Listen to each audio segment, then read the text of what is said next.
Hi friends, പലരും പറഞ്ഞു കേൾക്കുന്ന ഒരു കംപ്ലൈൻ്റ് ആണ് ഓഫീസ് പാക്ക് യൂസ് ചെയ്യുന്ന സമയത്ത് അത് ഫയൽ മിസ്സാവുന്നു, ക്രാഷ് ആവുന്നു, സ്ലോ ആവുന്നു, ഹാങ് ആവുന്നു, ഇങ്ങനെ പല പ്രശ്നങ്ങളും പറയാറുണ്ട്. ഇതിൻ്റെ ഒരു പ്രധാന കാരണം എന്ന് പറഞ്ഞാൽ പലരും യൂസ് ചെയ്യുന്നത് ക്രാക്ക് വേർഷൻസ് ആണെന്നുള്ളതാണ്. ഒന്നാമത് നമ്മൾ ക്രാക്ക് വേർഷൻ യൂസ് ചെയ്യാന്ന് പറയുന്നത് ലീഗലായിട്ടുള്ള കാര്യമല്ല. രണ്ടാമത് ഇത്തരം ക്രാക്ക് വേർഷൻസ് യൂസ് ചെയ്യുന്ന സമയത്ത് പലപ്പോഴും മാരകമായുള്ള വൈറസുകൾ നമ്മുടെ സിസ്റ്റത്തിലേക്ക് കയറാം. എന്നിട്ട് പോലും പലരും ഇങ്ങനെ യൂസ് ചെയ്യുന്നതിൻ്റെ പ്രധാന കാരണം എന്ന് പറഞ്ഞു കഴിഞ്ഞാൽ ഓഫീസ് പാക്കിന് റേറ്റ് കൂടുതലാണെന്നുള്ളതാണ്.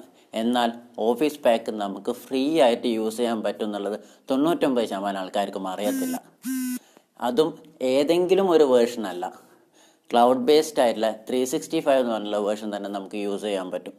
അതെങ്ങനെയാണെന്ന് ചോദിച്ചു കഴിഞ്ഞാൽ, നിങ്ങൾ യൂസ് ചെയ്യുന്നത് വിൻഡോസ് 10 അല്ലെങ്കിൽ 11 ആണെന്നുണ്ടെങ്കിൽ നിങ്ങൾക്കതിൽ Windows button control alt shift, ഞാൻ ഒന്നുകൂടി പറഞ്ഞുതരാം, വിൻഡോസ് ബട്ടൺ പ്രസ് ചെയ്യുക, കൺട്രോൾ ആൾട്ട് ഷിഫ്റ്റ്, ഈ ഒരു 4 കീ കോമ്പിനേഷൻ ഒന്നിച്ച് പ്രസ് ചെയ്യുകയെന്നുണ്ടെങ്കിൽ നിങ്ങൾക്കൊരു വിൻഡോ ഓപ്പൺ ആയി വരും മൈക്രോസോഫ്റ്റിൻ്റെ.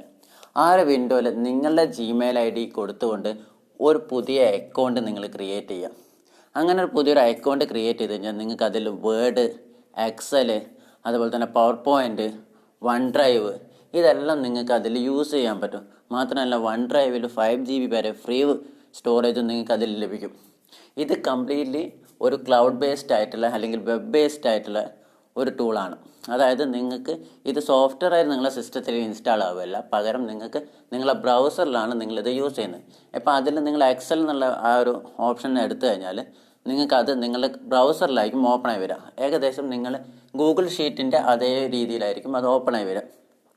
അതിൽ നിങ്ങൾ എക്സൽ യൂസ് ചെയ്യുന്ന എല്ലാ ടൂൾസും നിങ്ങൾക്ക് യൂസ് ചെയ്യാൻ പറ്റും. ഫോർമുലാസ് യൂസ് ചെയ്യാം, പിവറ്റ് ടേബിൾ യൂസ് ചെയ്യാം, ചാർട്ട് യൂസ് ചെയ്യാം, ഇങ്ങനെയുള്ള എല്ലാം നിങ്ങൾക്ക് യൂസ് ചെയ്യാം. ഇത് നിങ്ങൾ ഓരോ ഡാറ്റ എൻ്റർ ചെയ്യുന്ന സമയത്തും അത് ഓട്ടോമാറ്റിക്കലി സേവ് ആവും. കാരണം ഇത് ക്ലൗഡ് ബേസ്ഡ് ആയതുകൊണ്ട് ഓട്ടോമാറ്റിക്കലി സേവ് ആവും. അതുകൊണ്ട് തന്നെ നിങ്ങളുടെ സിസ്റ്റം എന്തെങ്കിലും ക്രാഷ് ആവുമോ അല്ലെങ്കിൽ പെട്ടെന്ന് ഓഫായി പോവുകയോ ചെയ്താൽ പോലും നിങ്ങൾക്ക് ഡാറ്റ നഷ്ടപ്പെടുമെന്നുള്ളൊരു ഭയം അവിടെ വേണ്ട. മാത്രമല്ല ഇത് നിങ്ങൾക്ക് ഈ ഫയൽസ് നിങ്ങൾക്ക് വേണമെന്നുണ്ടെങ്കിൽ നിങ്ങളുടെ സിസ്റ്റത്തിലേക്ക് ഡൗൺലോഡ് ചെയ്തെടുക്കുകയും ചെയ്യാം. അതിനായിട്ട് ഫയലിൻ്റെ സേവ് ആസിൽ ആ ഫയൽ ഡൗൺലോഡ് ചെയ്യാനുള്ളൊരു ഓപ്ഷൻ ഉണ്ട്. ആ ഓപ്ഷൻ ക്ലിക്ക് ചെയ്തുകൊണ്ട് നിങ്ങൾക്ക് ഈ ഒരു ഫയൽ ഡൗൺലോഡ് ചെയ്തെടുക്കാൻ പറ്റും. അപ്പോൾ ഇനി മുതൽ നിങ്ങൾ ഓഫീസ് പാക്ക് യൂസ് ചെയ്യാൻ വേണ്ടി ക്രാക്ക് സോഫ്റ്റ്വെയർസിനെ ആശ്രയിക്കേണ്ടതില്ല.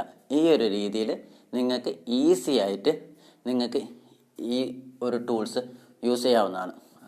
അപ്പോൾ ഇന്നത്തെ ഒരു വോയിസ് നിങ്ങൾക്ക് ഇഷ്ടപ്പെട്ടു എന്ന് വിചാരിക്കുന്നു. ഇഷ്ടപ്പെട്ടാൽ തീർച്ചയായും ലൈക്ക് ചെയ്യുക, നിങ്ങളുടെ അഭിപ്രായം കമൻറ്റ് ചെയ്യുക. ഒപ്പം ഈ ഒരു വോയിസ് ക്രാക്ക് സോഫ്റ്റ്വെയർസ് യൂസ് ചെയ്യുന്ന ഓഫീസ് പാക്കിൻ്റെ ക്രാക്ക് സോഫ്റ്റ്വെയർസ് യൂസ് ചെയ്യുന്ന നിങ്ങളുടെ ഫ്രണ്ട്സിന് തീർച്ചയായും ഷെയർ ചെയ്ത് കൊടുക്കുക. Thank you.